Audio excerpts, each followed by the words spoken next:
Assalamu alaikum. This is Mohammad Junaid Khan. Today I am here with my second lecture of Victorian novel Wuthering Heights, written by Emily Bronte. As yesterday, we have covered a little bit about Victorian age and the characters. In this lecture, inshallah, we will cover the major themes and theme in Wuthering Heights. Themes होते क्या themes ये होते हैं कि कोई भी piece of writing होती है ना, उसको अंडरस्टैंड करने के लिए या फिर सिंपल लैंग्वेज में अगर मैं बताऊं को मोटी मोटी बातें जैसे समझने के लिए ना हमें थीम्स की ज़रूरत पड़ती है कि इसका मकसद क्या है असल में। इस नावल की जो मेन बातें हैं ना वो इसमें हमें समझ में आ जाती हैं वदरिंग हाइट्स के अंदर। जो a lot to know, a lot to discuss, as always we begin. So let's start without wasting our time. The first theme in this novel, good and evil. जो पहले जितने भी नावल होते थे ना उनका जो मेजर थीम ही होते थे कि मेजर जो थीम ही उसका ये होता है कि गुड एंड ईवल। कहता जो एमिली ब्रोंटे है हमारी, वो कैसे क्या नाम लेते हैं कि नावल को या थीम को किस तरह प्रेजेंट करती है। वो थ्रू पार्टी तर्स के लव, प्यार, मोहब्बत, रिवेंज एंड ऑब्सेशन के थ्रू जो गुड एंड ईवल को प्रेजेंट कर दिया। वो कहता है at first there is an inclination of different character toward इधर गुड और ईवल। फर्स्ट वो पहले बताती है कि एक करेक्टर की इंक्लाइनेशन, उसके रुझान पहले बताती है कि वो अच्छाई की तरफ है या बुराई की तरफ है। और बाद में जो मिसेस डीन, जिसका नाम नेली होता है, जो मेड होती है घर की, try to understand the motive Edgar and Heathcliff. फिर वो कोशिश करती है बाद में कि उनके जो मकसद हैं वो उन्हें समझने की कोशिश करे। Heathcliff determine to take revenge. अब जो हीथ क्लिफ होता है वो डिटर्मिन होता है अपना रिवेंज, क्योंकि हिंडले जो उसका फोस्टर ब्रदर होता है उसे रिवेंज लेने के लिए, ठीक है, वो उसे ईवल की तरफ ले जाता है। And disregarding the kindness of Earnshaw, जबकि वो ये चीज़ भूल जाता है कि इसके जो फादर थे उसने मुझे किस क्लास से निकाल के, इस अपर लोअर क्लास से निकाल के अपर क्लास में रखा था और मैं इन्हीं के घर में रहता था। ये चीज़ें भूलते हुए भी वो ईवल की तरफ चला जाता है। हालांकि अनशा उसके साथ गुड करता है कि उसे एक लोअर क्लास से निकाल के अपर क्लास में लेके आता है, लेकिन वो अक्सर कहा जाता है कि जहाँ की ईंट है ना वहीं लगती है। ठीक है, इसमें दूसरा जो हमारा मेजर थीम है उसमें वायलेंस एंड रिवेंज। वायलेंस तशद्दुद, रिवेंज बदला। Violence begets violence. वो कहता है जो तशद्दुद है ना वो अपने साथ तशद्दुद ही लेके आता है। तशद्दुद अपने साथ प्यार मोहब्बत नहीं लेके आता। मिसाल के तौर पे आप इसराइल में देखें, वो फ़लस्तीनियों के ऊपर तशद्दुद ढा रहे हैं। अब तो ज़ाहिर बात है वो उनके साथ प्यार तो नहीं करेंगे, तो वो भी अपना रिवेंज लेंगे, बदला लेंगे, तो वो वायलेंस फिर वायलेंस ही आता है। एक और एग्जांपल की जाती है कि मनी बिगट्स मनी, पैसा पैसे को खींचता है, और लव बिगट्स लव, दिल को दिल से राह होती है। तो इसी तरह वायलेंस बिगट्स वायलेंस, तो वायलेंस के साथ ही वायलेंस आएगा। इसमें देखेगा the through Heathcliff the reader see the abuse he suffer. वो कहता है थ्रू हीथ क्लिफ से जो रीडर होता है ना वो चीज़ों को ऑब्ज़र्व करता है कि वो उसने सफ़र किया है। Hence he abuse the other person, फिर वो अपना रिवेंज लेता है। मिसाल के तौर पे हम कहते हैं कि एक पुलिस वाला रिश्वत दे के भर्ती हुआ तो आगे जाके भी रिश्वत लेगा। अब क्योंकि हीथ क्लिफ के साथ अच्छा बिहेवियर नहीं हुआ तो अब वो दूसरे करेक्टर के साथ करता है। People become revengeful when they are ill treated in their childhood. जो मोस्टली पीपल होते हैं ना वो बदला लेने वाले बन जाते हैं जब उनके साथ बचपन में कोई बुरा सलूक किया गया हो। The same in the case of Hindley के साथ, क्योंकि हिंडले ने स्टार्टिंग में हीथ क्लिफ के साथ अच्छा बिहेवियर नहीं किया था। अब हीथ क्लिफ जो हिंडले है वो गरीब हो गया तो हीथ क्लिफ उससे रिवेंज लेना चाहता है। He even tries to marry Catherine as a revenge. As a revenge देखो उसकी होती तो सिस्टर है ना, स्टार्टिंग में सिबलिंग्स होते हैं, ठीक है, वो बहन तो लगती है ना, फोस्टर बहन है, तो वो उस रिवेंज के तौर पे उससे कैथरीन के साथ शादी करना चाहता है। Have lots to faculty to enjoying their destruction. अब आपने इसमें काफ़ी देखते हैं वो स्टार्टिंग में एंड में आके वो कहता है कि वो ना लॉस्ट कर चुका है, जो उसको इंजॉय आता था ना डिस्ट्रक्शन में, लोगों को तबाह करने में, तबाह बर्बाद देखने में, अब उसको वो मज़ा नहीं आता। क्लास डिफरेंस, आप हमने जैसे पहले भी कहा था, जो 18th century and 19th centuries it has become a popular strain in the various stories where people born in the class usually strayed in the same और बी इंसल्टेड एंड ह्यूमिलेटेड। 18 और 19th सेंचुरी में हमने ये देखा कि लोग हैं ना जो वो कुछ अपर क्लास होती है, कुछ लोअर क्लास में होती है। अगर एक बंदा लोअर क्लास में पैदा हुआ ना तो वो लोअर क्लास के अंदर ही रहता है, वहीं उसकी इंसल्ट की जाती है, उसे ह्यूमिलेट किया जाता है। कहता है जो Edgar is rich because of his belonging to the rich class. जो एडगर है वो तो एक रिच फैमिली से पैदा हुआ ना, तो वो रिच क्लास से बिलोंग करता है, जबकि नीली dean is a poor their services because of her class. जो नीली डीन होती है वो तो क्योंकि गरीब पैदा हुई है तो वो गरीब ही में रहती है। अब जाहिर बात है वो नौकर है, उसे ह्यूमिलेट तो किया जाता हुआ, जाहिर बात है। And the next dominance of patriarchy. Patriarchy क्या होती है? पैट्रियार्की होती है जिस फैमिली में where is the male is the head of the family, that is called patriarchy. कि डोमिनेंस का मतलब है वहाँ मेल का राज हो जिस फैमिली में। Before the 20th century most of the male heads were abusive toward children and women in the family. 20th century से पहले पहले जो सारे जो मेल होते थे वो बच्चों को और फैमिली को, अपनी जो औरतें हैं उनको अब्यूज़ करते थे, क्योंकि मर्दों का राज चलता है। Earnshaw explain about Cathy to behave appropriately toward other is a case in a point. अब कैथी के बारे में वो बताता है कि कैथी को कभी एडगर कहता है कि तुमने हटन से शादी करनी है, कभी कहता है वो लिंटन से शादी करनी है, यानी अपने इशारों पे चलाता है। अब यहाँ पे मर्द की डोमिनेंस शो हो रही है। He wants her to shun an arrogant attitude towards other at home. वो अपनी बेटी को कहता है एडगर कैथी को कि जब भी घर पे कोई आए तो उसको यानी तुमने एरोगेंट वगैरह शो करवाना है। Edgar Linton also show he rough side patriarchy when he forces Catherine to make a choice between Heathcliff and him instead of allowing her to free to choose। जब लिंटन होता है जबकि Edgar होता है, Edgar जो Linton family से होता है वो यूँ कहता है, जब उसे पता लगता है कि कैथरीन की थोड़ी सी इंट्रक्शन थी हीथक्लिफ के साथ, तो वो उसे आइदर के फ्री विल करने की बजाय कि भाई तुम्हारी मर्जी, बल्कि वो उसे कहता है कि अब ये तुम डिसाइड कर लो कि तुमने मेरे साथ रहना है या उसके साथ रहना। अब यहाँ पे भी पैट्रियार्की शो हो रही है। Heathcliff display his power by incarcerating Isabella and later Nelly and कैथी।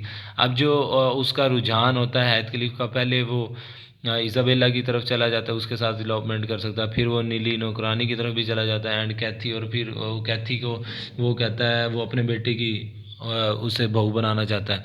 तो ये सारी इसमें पैट्रियार्की शो करा रही है कि जो सब काम इसमें हो रहे हैं वो किससे हो रहे हैं? मेल डोमिनेंस है, तो मेल ही उसमें सारे काम करना चाह रहे हैं। नेक्स्ट है knowledge and power. Sorry and के स्पेलिंग थोड़े से गलत हो गए, आप ये देख लीजिएगा। नॉलेज एंड पावर, वो कहता है knowledge and power are intertwined, एक दूसरे से इंटरलिंक है। It show through the abuse behaviour of Heathcliff who forces Hareton to stay under uneducated. अब इसमें वो ये होता है कि वो इसमें शो करता है कि जो हीथक्लिफ होता है ना, वो हेटन जो लिंटन का बेटा होता है, उसका हिंडले का बेटा होता है, उसे वो अनएजुकेटेड रखता है रिवेंज के तौर पे, क्योंकि उसके पास अब हीथक्लिफ के पास अब पावर है, वो बेचारा हेल्पलेस है, और उसका बाप क्योंकि पागल हो चुका है, शराब वगैरह पीता है, इसलिए उसके बेटे को पावर उसके पास होती है, पावर उसके पास होती है, इस वजह से उसे अनएजुकेटेड रखता है। सॉलिट्यूड, सॉलिट्यूड या सॉलिट्यूड आप इसे पढ़ते हैं तो तन्हाई पसंद। अब उसमें कहते हैं many character in the novel seems to enjoy loneliness. आप इसमें देखेंगे कि नावल में ना स्टार्टिंग से कुछ करेक्टर इसमें ऐसे हैं जो कि तन्हाई पसंद होते हैं। Even the beginning, even the start में Heathcliff and Hindley wants to stay isolated instead of joining other.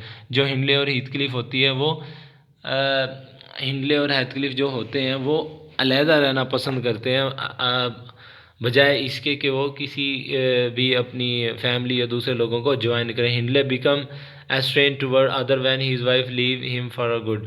जब उसकी वाइफ उसे अच्छाई के वजह से छोड़ जाती है तो वो आइसोलेटेड हो जाता है, वो तन्हाई पसंद हो जाता है। And it is because almost of them die desiring of the fulfilment of their emotions hunger which is mat.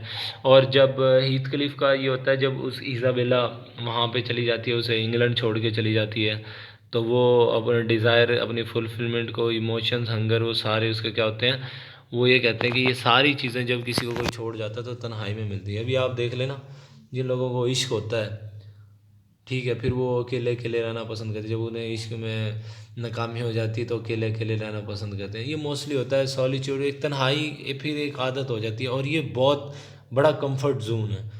जब बंदा तन्हा रहना पसंद कर लेता है, दोस्तों से मिलता जुलता नहीं है ना, तो उसके लिए बड़ा मुश्किल होता है फिर सोशल होना, बहुत ज़्यादा मुश्किल होता है उसके लिए सोशल हो जाना।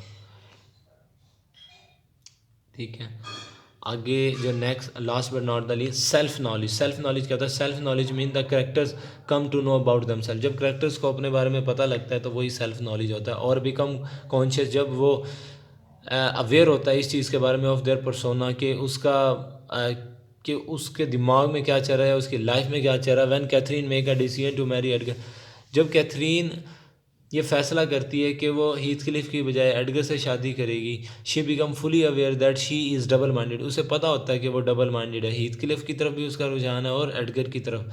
She knows that she is also inclined the Heathcliff who could be a better husband, वो उसे पता था कि उसका रुझान हीथ क्लिफ की तरफ भी है जो कि एक अच्छा हस्बैंड बन सकता था। हाउ ओवर ताहम she lacks the judgement to make an immediate decision, उसके बाद लैक ऑफ जजमेंट थी, वो जज नहीं कर सकती थी। फिर उसने इमीडिएट अचानक एक डिसीजन लिया, knowing that Heathcliff is revengeful person, फिर उसे पता लगा जो हेथक्लिफ है वो तो एक रिवेंजफुल पर्सन है, इस वजह से उसने ये उसका सेल्फ नॉलेज था। अच्छा, रिलेशनशिप। अब जो नेक्स्ट हमारा टॉपिक है, जो थीम है, वो है relationship. The relationship shown between the family of Linton and Earnshaw are very strong, जो शुरू में जो रिलेशनशिप दिखाया गया ना अनशा और लिंटन फैमिली, वो बड़ा स्ट्रॉन्ग होता है। लेकिन वो दूसरे फैमिली में कहता है कि जो हेथक्लिफ और जो कैथरीन की एक दूसरे के साथ जो उनका रिलेशनशिप है, क्योंकि वो फोस्टर सिस्टर एंड ब्रदर है ना, वो बड़ा कन्फ्यूजिंग है, उसकी उन्होंने समझ नहीं आई वदरिंग हाइट्स के अंदर। हीथक्लिफ नेवर फॉरगिव हर मैरिंग एडगर, जो हीथक्लिफ होता है ना उसने क्योंकि कैथरीन ने शादी की है एडगर के साथ, वो उसको नहीं भूल सका। He also take revenge from Isabella, वो इज़ाबेला जो एडगर की बहन होती है उसके साथ इलावमेंट करके रिवेंज लेता है। This show the estrangement in relationship forming ability, ये एक जो शो करता है कि एक दूसरे को अजनबियत ज़ाहिर करती है। अनशॉ काइंडनेस टुवर्ड्स हिम, जो अनशॉ की जो रहम दिलाना था हीथ क्लिफ की तरफ इन द बिगिनिंग, शुरू में। Show his ability to forge relationship even to adopted child, हालांकि हीथ क्लिफ जो अनशॉ का अडोप्टेड चाइल्ड होता है, लेकिन वो फिर भी जो उसकी काइंडनेस, उसकी मोहब्बत, जो उसकी हमदर्दी होती है, वो रिलेशनशिप को शो करती है। करेक्टर साइकोलॉजी, अब जो उसकी दिमागी साइकोलॉजी है वो इसमें बता रहा है। कहते हैं जो साइकोलॉजी इशू है, जो करेक्टर में जो साइकोलॉजिकल इशू होता है। फर्डिनेंड डिसॉसर एक साइकोलॉजिस्ट है, वो बताता है कि इंसान के अंदर ना 3 किस्म की हिस्स पाई जाती हैं, इड, ईगो और सुपर ईगो। इड, उसमें वो कहता है कि id is drive from sex, id ये होती है जो कि हैवानियत, वहशत पसंदाना होती है। वो कहती है कि बाय हुक और बाय क्रुक, जो उसकी इंस्टिंक्ट, जो उसकी ख्वाहिशात है ना, वो पूरी होनी चाहिए, उसे अच्छी बुराई की तमीज़ नहीं होती।